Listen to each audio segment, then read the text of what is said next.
कहानी है रामपुर गांव की, जहां के मर्द महिलाओं को हमेशा नीचा दिखाने की कोशिश में रहते।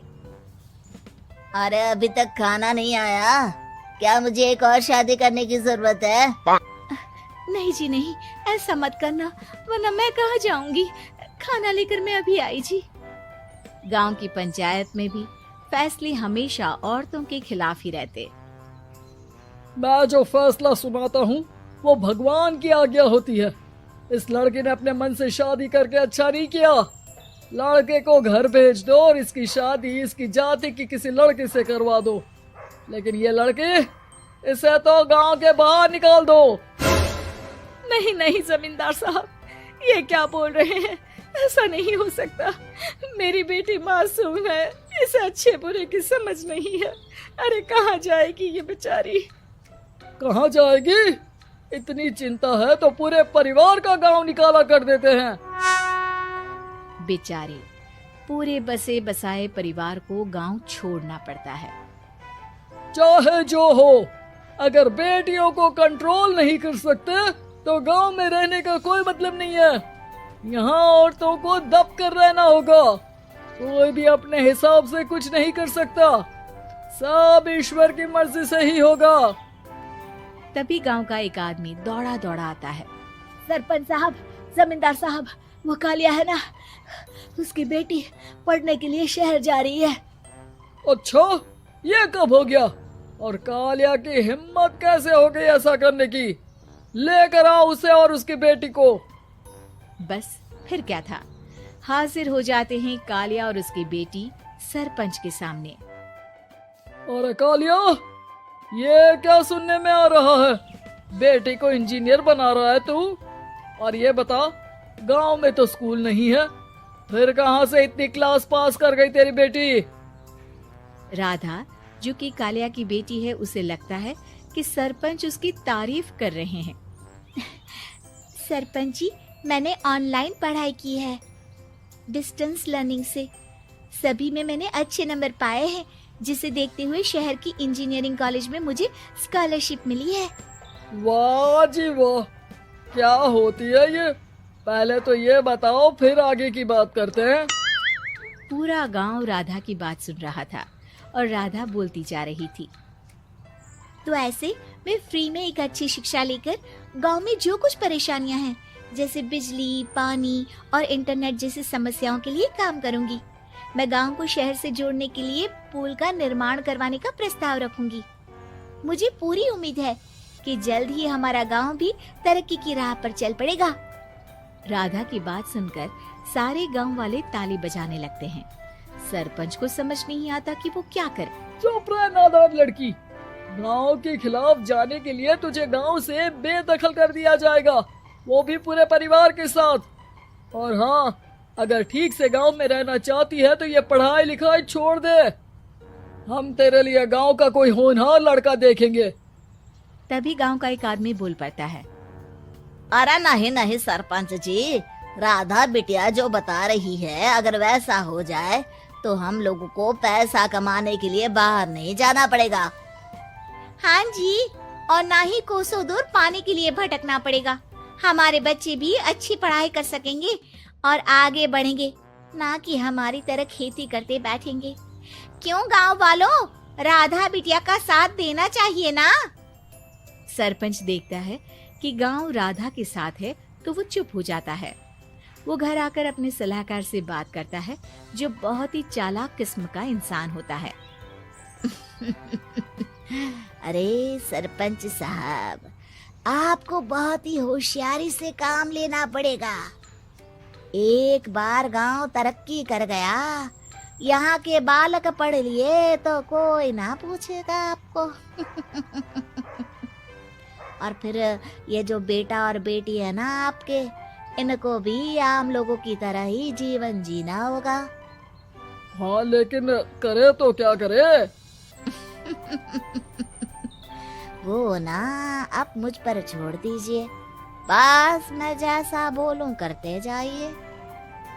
अगले रोज सुबह जब गांव वाले सोकर उठते हैं तो राधा के घर के बाहर और साथ ही वो लोग जिन्होंने राधा का सपोर्ट किया था, उनके घर के आगे लाल रंग से कल आऊंगी लिखा होता है। कल आऊंगी, यह क्या होता है? अरे यह तो खून से लिखा है, लगता है कोई भूत प्रेत या चुड़ैल का साया है। चलो सरपंच जी के पास चलते हैं। सभी सरपंच के पास जाकर उसे सारी बात बताते हैं। अरे ये तो बड़ी मुश्किल की बात है। चलो मैं एक बाबा को जानता हूँ, उन्हें बुला लेता हूँ।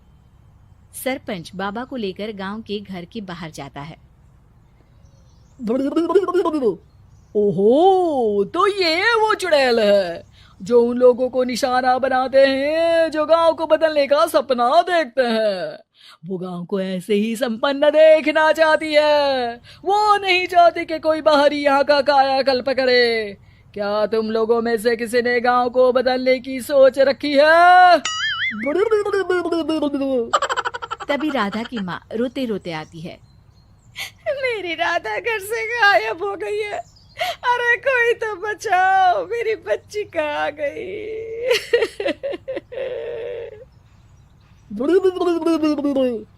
ले गई वो चुड़ैल, तेरी बच्ची को ले गई। अब वो उसे श्रापित करके छोड़ेगी, उस पर चुड़ैल का साया हो जाएगा। तभी बुरी सी हालत में राधा भी वहां आ जाती है। उसके बाल चुड़ैल की तरह फैले होते हैं और कपड़ों में खून लगा होता है। सभी राधा को देखकर डर जाते हैं। माँ, पता नहीं मुझे कौन उठा कर ले गया था। अरे दूर दूर हो जा चुड़ैल, अब हम लोग इस गांव में नहीं रुकेंगे। अरे कैसे बातें कर रहे हैं आप? कल तो आप मेरे भरोसे गांव का हुलिया बदलने, अपने बच्चों को पढ़ाने और तरक्की उन्नति की बात कर रहे थे, तो आज क्या हो गया आपको?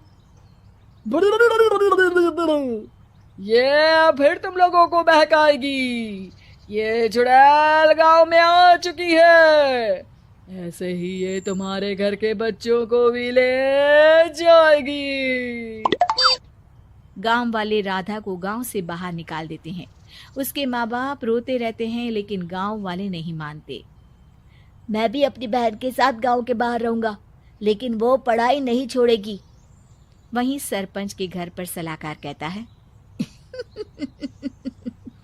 देखा, सांप भी मर गया और लाठी भी नहीं टूटी। लेकिन अगले ही दिन सरपंच के घर के बाहर भी वही शब्द लिखे होते हैं और फिर सरपंच की बीवी कहती है, हमारी बेटी को किसी ने अगवा कर लिया है। तभी राधा का भाई वहां आ जाता है। अरे गांव वालों, मैंने सरपंच जी की बेटी को देखा था। वो चुड़ैल उसे उठाकर ले जा रही थी। अरे क्या मजाक कर रहे हो?